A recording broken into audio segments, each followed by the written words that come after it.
On today's episode of Anime Afterthought, The Rising of a Shield Hero Season 2, Episode 10, Katana Hero. So I recognize that today's episode is very important. Not only are they taking this opportunity to depict the Otherworlders, aka the inhabitants of Glass's world, in a different light, more human instead of the villainous monsters out to destroy Raphtalia's world for the sake of their own, but it is also a giant leap forward with Raphtalia's overall development. Even though a blind otaku can see that shit coming from a mile away, I mean, who else would be worthy to wield the vassal katana other than Raphtalia?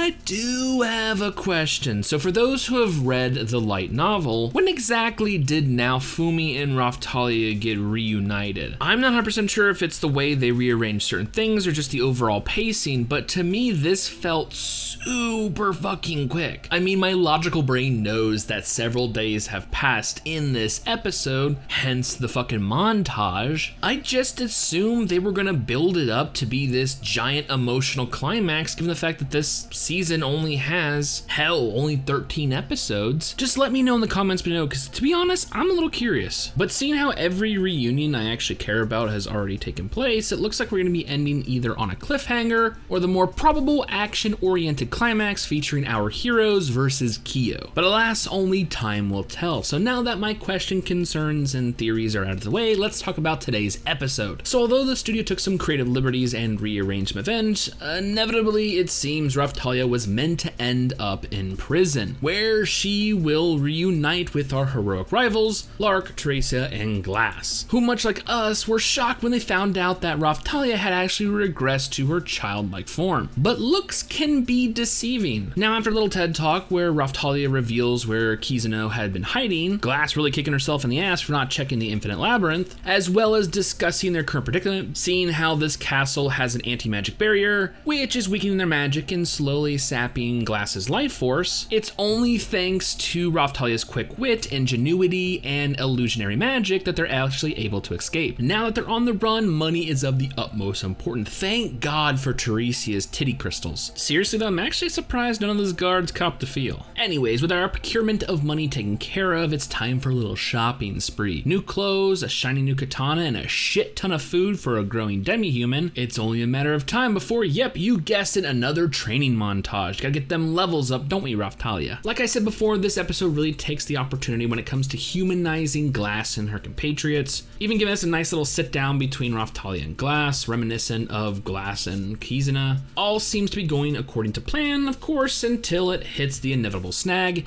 this time in the form of the vassal katana. Yes, much like the sword and the stone, or I guess any vassal weapon, the weapon chooses the wielder. And unfortunately for purple-haired douchebag, it seems this katana has its eyes set on Raphtalia, literally teleporting to her hands. We do get a very nice kind of self-sacrificial moment, acknowledging the fact that she will be chased after by purple-haired douchebag and his girly goons. Resisting to take Teresia's helping hand, she decides to go it alone, which leads to our final confrontation. Eventually, she makes it to the shrine, a shrine where a maiden is there to help redress a now fully grown Raphtalia, one who has also lost her slave crest. Now fully donning the shrine maiden's attire, it's time for the final battle of today's episode. Gotta say, definitely a one-sided battle. Even under-leveled Raphtalia with her new weapon is just too much for purple-haired douche. How the battle was won though was so fucking Raphtalia, it was ridiculous. This kind-hearted woman gave him so many opportunities to quit. First, slicing through his magic. If that taste wasn't enough, displaying her killing abilities by slicing through two white tigers like they were fucking butter,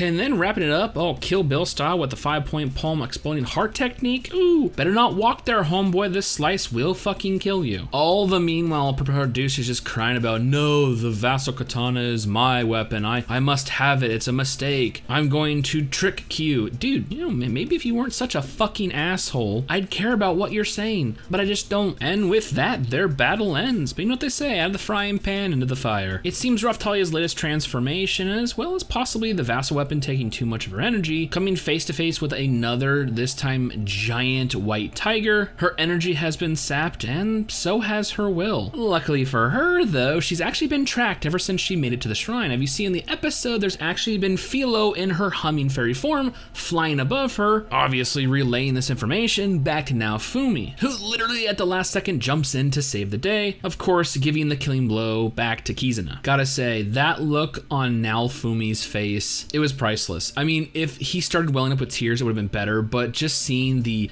anguish and yet relief on his face was just so fucking good. So fucking good. And then realizing that the slave curse is gone and saying, hey, you're finally free. And then she just, I'm back now, Fumi. I'm back. And gives a big old hug under the moonlight.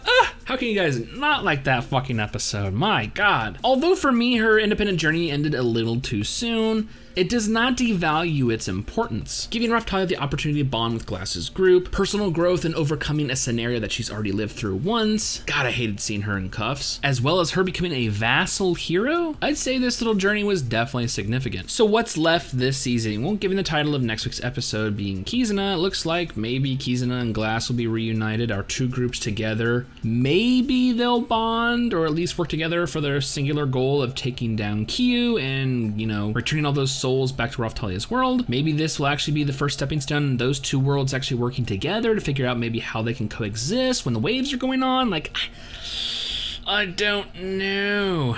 It looks like that's what they're heading towards, that maybe harking back all the way to Tatoria, that, you know, saving the world not the same thing as saving inhabitants. Maybe there's a way for both of the inhabitants to live, but not necessarily both worlds. My God, why the fuck did she have to be so fucking cryptic? But yeah, anyways, I'm looking forward to where everything is heading. Not to mention, you guys said it only gets better from here, so fuck. Anyways, what did you guys think of today's episode? Did you hate it? Did you love it? Did you want some more of it? Well, I do. So with all that being said and more Rising of the Shield Hero next week, I honestly cannot wait for future episodes.